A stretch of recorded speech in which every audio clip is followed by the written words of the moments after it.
Hi there, Tad Hargrave from marketingforhippies.com. Today's video is about the 5 levels of awareness. So this is from some of my colleagues at betterbolderbraver.com, and I've seen similar things from a colleague of mine, Callan Rush, and various other colleagues throughout the years. So if you're familiar with my work, you've been through my day-long Marketing for Hippies 101 workshop, which you can see for free, by the way, in my starter kit. Just go to marketingforhippies.com, you'll find it. There's a section where I talk about there's 3 types of potential clients: yes, maybe, and no. And this is a little bit more refined in the understanding of that. So here's the 5 levels of awareness. They are unaware, they are problem aware, they're solution aware, they are product aware, and then they are the most aware. So those are the 5 steps of awareness. So of course, if they're unaware, they don't even know they have a problem. It's somebody with anger issues. They don't know they have anger issues. They've got a disease, but they don't know they have the disease yet. They're facing a divorce, but they don't even know their spouse is upset with them at all. That's the unaware stage.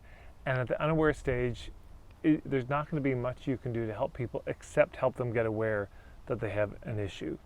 And that may come from you find out who your people are. You say, I really love working with permaculture people, and I like working with them on their relationship issues. So then you might speak at a permaculture event, so at least you're speaking to the right kind of people, and you might be able to, through your talk, help them see some of the symptoms of trouble in a relationship that maybe they hadn't seen before. Yeah. You work with farmers, and you know that the farming puts a strain on the relationships. And maybe during a talk at an event they're already going to be at, you could help them see and become aware that there actually is a problem. Now, if they're aware they have a problem, that's a big step. Because now they're at least going to be open to the rest of it. Whereas if they're just unaware, they're not going to come to your workshop on anger issues if they don't think they have them. Yeah, another example of the unaware, I've given this example so many times, a school that brought in some nonviolent communication workshops, or a workshop. And the teachers, of course, didn't think they needed it, so they called it How to Deal with Difficult Parents. Yeah. While they were there, they learned that maybe they had some issues as well in their communication. So that's a way of reaching the unaware. Now, if they're aware they have a problem, they're the kind of people that might also then respond to a headline, a sales letter, an ad speaking to that issue. But then there's also product or solution aware. So now solution aware might be, I have this disease and I'm aware there's something outside of Western medicine that I could use to treat it. So they're aware there's a holistic solution, or they might even be aware of a particular modality. Oh, I've had this emotional issue that's lingered, and I'm aware that this thing called family constellation systems could help. Oh, I've got some phobias, and I'm aware that neurolinguistic programming could help with that, etc., etc. They're aware of the broad picture, yeah, of the type of modality, the type of tool, the types of solutions there might be. So they've gone from unaware to now they're aware of the problem, they're aware of the solution, they're aware that, there is such a thing as a solution for this, that it's not hopeless, and they may even have a sense of the broad direction of what kind of solution it is. Then there's product aware, that's number 4. Product aware is where they are at the very least aware of your modality, the specific thing you do, but even possibly of you and what you offer, your packages, your programs, your products.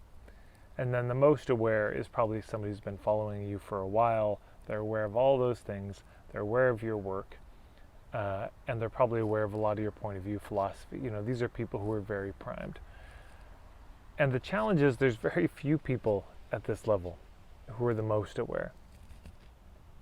And it's also true that most of our marketing is not going to take somebody from unaware to the most aware, where they're really likely to buy in one leap. It's going to probably happen one step at a time. It might all happen at once if they get to see a presentation, but sometimes we just try to move people one step, yeah? Not the whole thing. Because this can just happen over time. This is, I suppose, part of the thought of these, sales funnels or these different processes is you don't try to say, here's a 1,000-page book to cover it all, but you say, hey, are you starting to wonder maybe if you have an issue in this area for the unaware people? Maybe they're curious. Maybe they haven't noticed there's something's not right. So you might just help them become aware they have the issue. And then from there, you might help them be aware that there is a solution. There might be case studies or examples of, hey, people have solved this. It is possible to get a solution, and here's the broad approach that might be used. And then, of course, you see how it goes. So it's good to know where our people are at. There are very few people at this most aware, and the people who are unaware are not going to buy right away. So that's another good thing to notice about the spectrum. The further they are to this side, the faster they'll buy. Somebody who's in the most aware category, you might just put out the right offer, right timing, right price, and they sign up right away. Somebody who's just product aware might say, wow, that looks really good. I'll check it out and compare it with some other folks and maybe get back to you.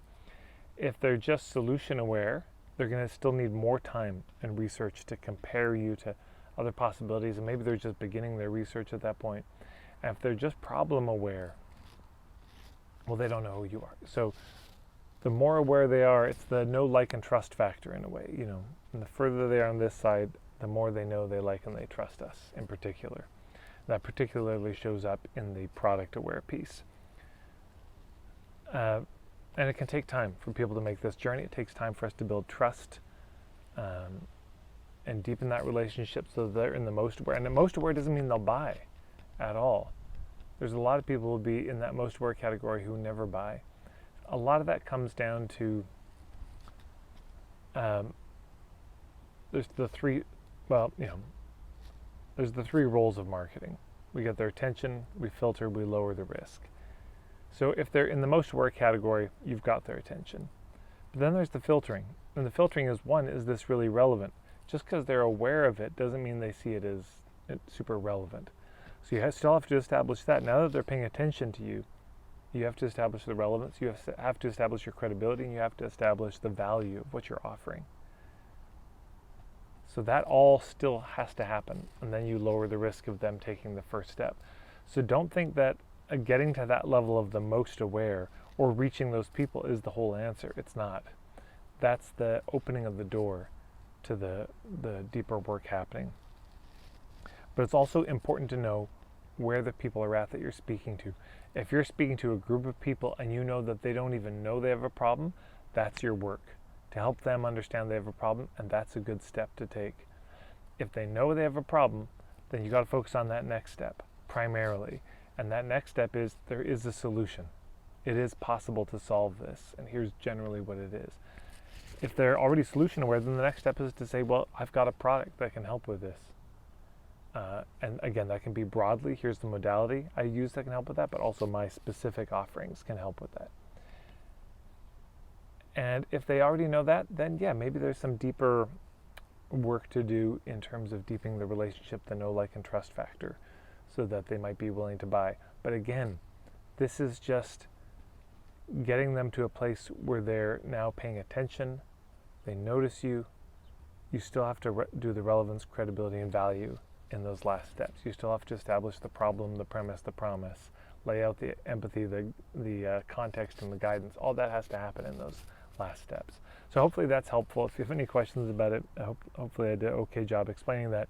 Please put them in the comments below. I do read them all.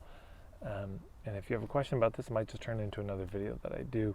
You can check me out more, marketingforhippies.com, on Instagram, Marketing for Hippies. Thanks to everyone who watches and subscribes to these videos. Take care.